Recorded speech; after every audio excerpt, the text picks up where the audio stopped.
Bem, vamos falar sobre a introdução da alimentação.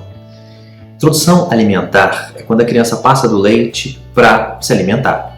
É a introdução da alimentação. Esse é um dos períodos mais importantes da vida da criança, da vida do seu bebê. O maior legado que você pode deixar para o seu filho, para a vida inteira, em termos de saúde, porque há outros legados, né? É a introdução alimentar bem feita. É a alimentação dos primeiros 2 anos de vida. Mas por quê? Primeiro, porque o metabolismo do bebê, ele não vem pronto. Ele tem uma influência genética muito grande, mas ele é formado e impactado também a depender do alimento que você dá nos primeiros 2 anos de vida. Isso chama epigenética, a influência do ambiente, da alimentação, sobre o próprio metabolismo. Imagina que coisa fantástica, você influencia no metabolismo do seu filho. Ou seja, se aos 60 vai engordar mais fácil, menos fácil, vai ter pressão mais alta ou menos, algum tipo de câncer ou não, pode ser influenciado também pelo que você deu para ele nos primeiros 2 anos de vida. Isso é uma maravilha de descoberta. Isso tem uns 20 anos para cá. Chama epigenética. Então, a influência da alimentação no metabolismo do seu filho que vai ficar para sempre. Por exemplo, sal. Não se dá sal no primeiro ano de vida. Quando você não dá sal no primeiro ano de vida, você diminui a chance de seu filho ser hipertenso aos 60 anos de idade. Não se dá mais açúcar nos primeiros 2 anos de idade. Não se dá mais suco no primeiro ano de vida. Muita coisa mudou. E mudou por conta de novos dados científicos. Quando a criança começa a introdução da alimentação, a gente começa também a oferecer água. E algumas crianças no início não gostam muito de água. Aí os pais vão e oferecem suco, água de coco. Aí a criança fica mais afeita a líquido doce. Isso marca o paladar dela. E tem criança que, por esse simples erro, os pais às vezes não terem paciência de esperar a aceitação da água completa, porque pode demorar um pouco, as crianças ficam afeitas ao líquido doce. E são crianças, às vezes, que não gostam muito de água. Insistem mais nos líquidos doces, ou seja, vão ficar mais afeitas a suco de caixinha, refrigerante, etc. Então esse é um dos motivos. O outro motivo que torna esse período muito importante é que a microbiota intestinal está toda sendo formada nos primeiros 3 anos de idade. E a microbiota é influenciada também pelo que a criança come nesse início da vida. Então, se ela vai ser um adulto que vai comer de tudo sem nenhum problema intestinal, ou se vai ser um adulto que não pode comer isso, não pode comer aquilo, porque passa mal, porque tem intestino irregular, pode ser influenciado também pelo que ela come nos primeiros 2 anos de idade. E ainda não falei nem ainda da formação do paladar agora, da relação afetiva que a pessoa tem com a comida. Casos de anorexia nervosa, bulimia, tudo pode ter uma gênese nos primeiros 2 anos de vida, uma origem ali.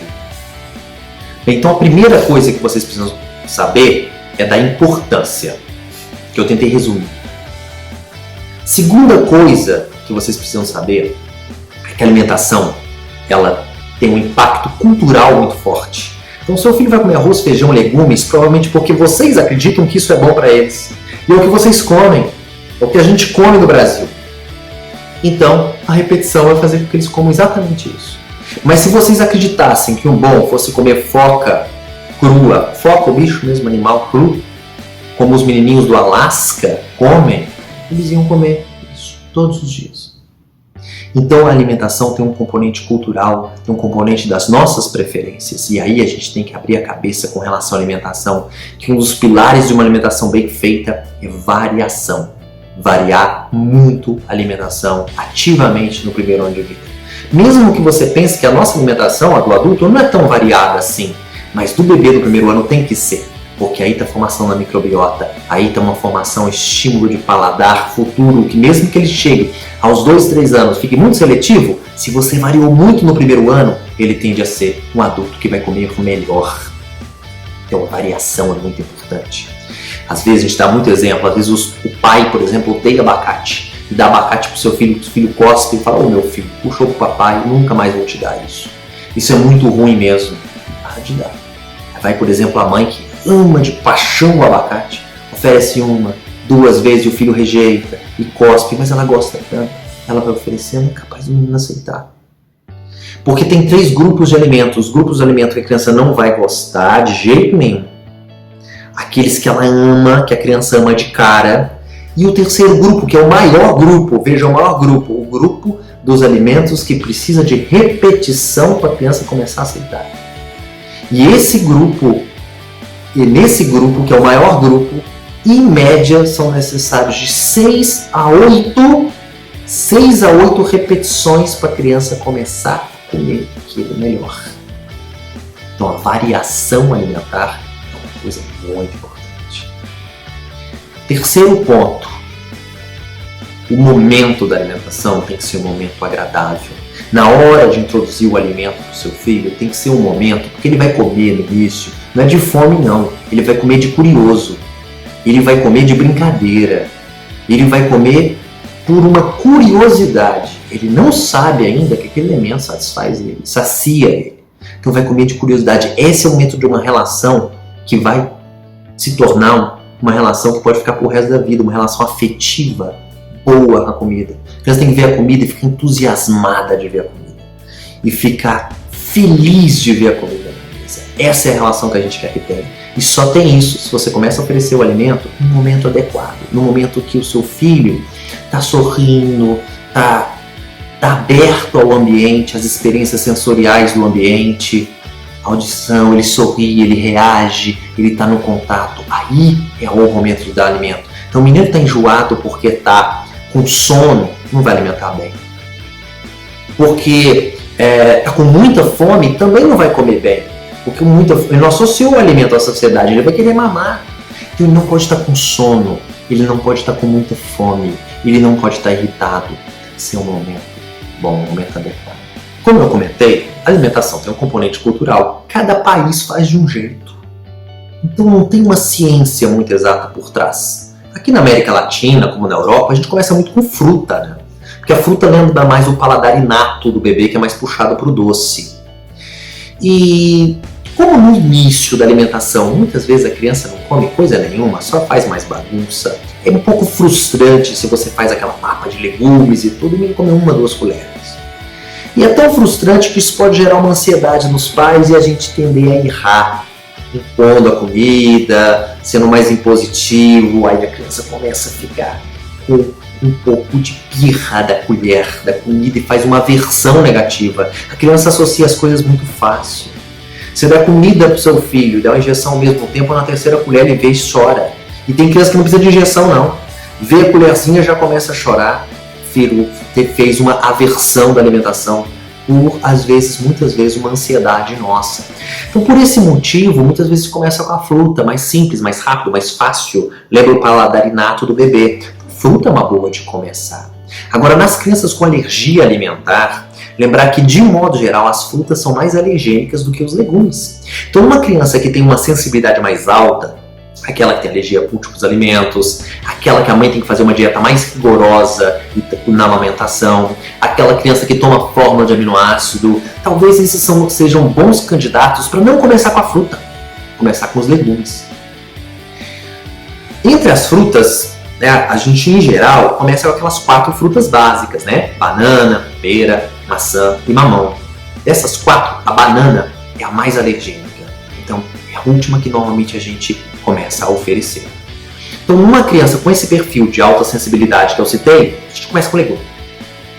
Numa criança com perfil de sensibilidade mais baixa, né, aquela criança que não precisa usar a forma de aminoácido, que a dieta da mãe não precisa ser rigorosa, que tem alergia apenas à proteína do leite de vaca, a gente pode começar assim com as frutas. Mas não começa com a banana primeiro, não. Começa com o mamão, com a pera, com a maçã. E essa história de cozinhar fruta? Eu ouvi dizer que quando você pega a maçã e cozinha, ela fica menos alergênica, sim. Só que perde fibra, ela reduz, ela fica mais doce. Ela perde o principal da fruta. A fibra é o principal da fruta.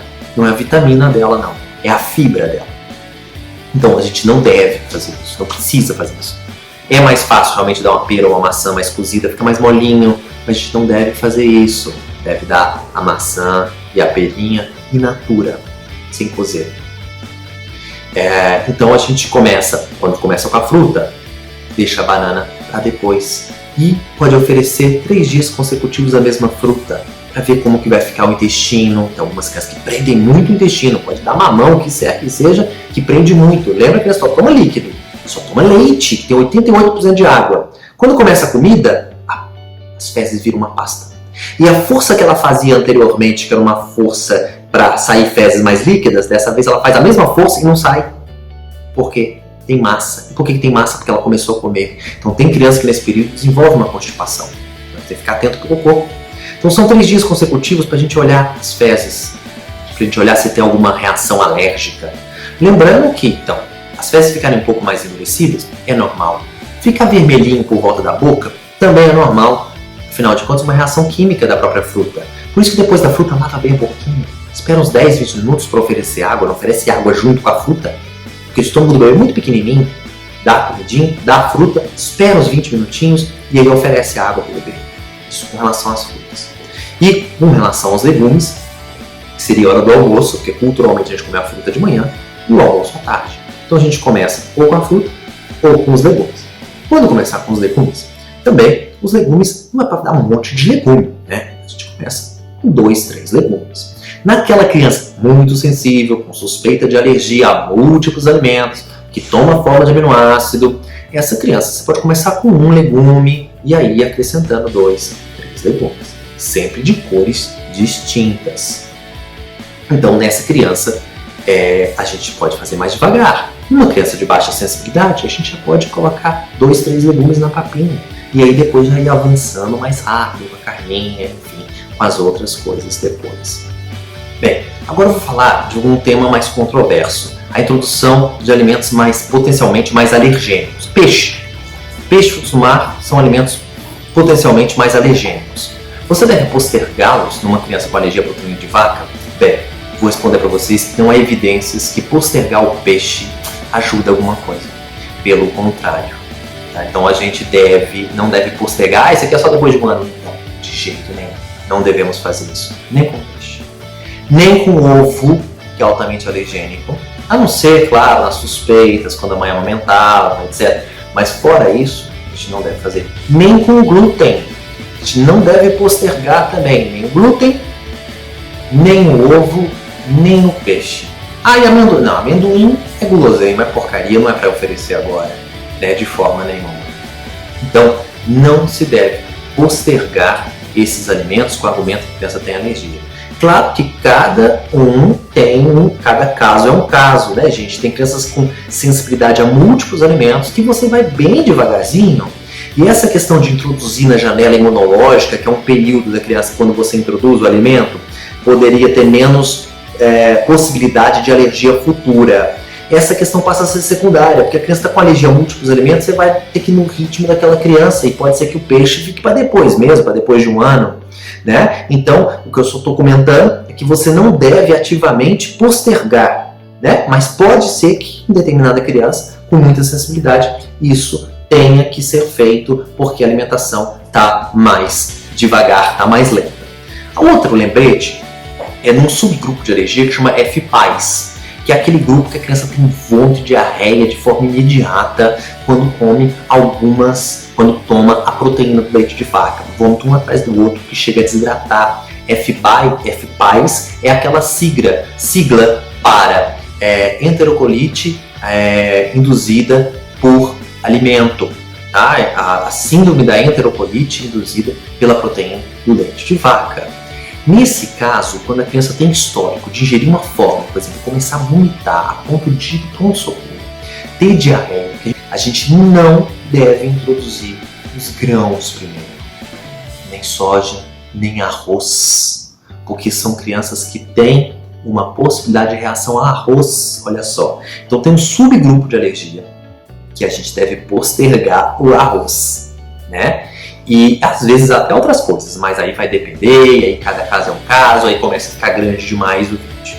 Bem, então é isso que a gente gostaria de falar muito resumidamente, porque tem muito mais coisa para falar sobre a introdução da alimentação.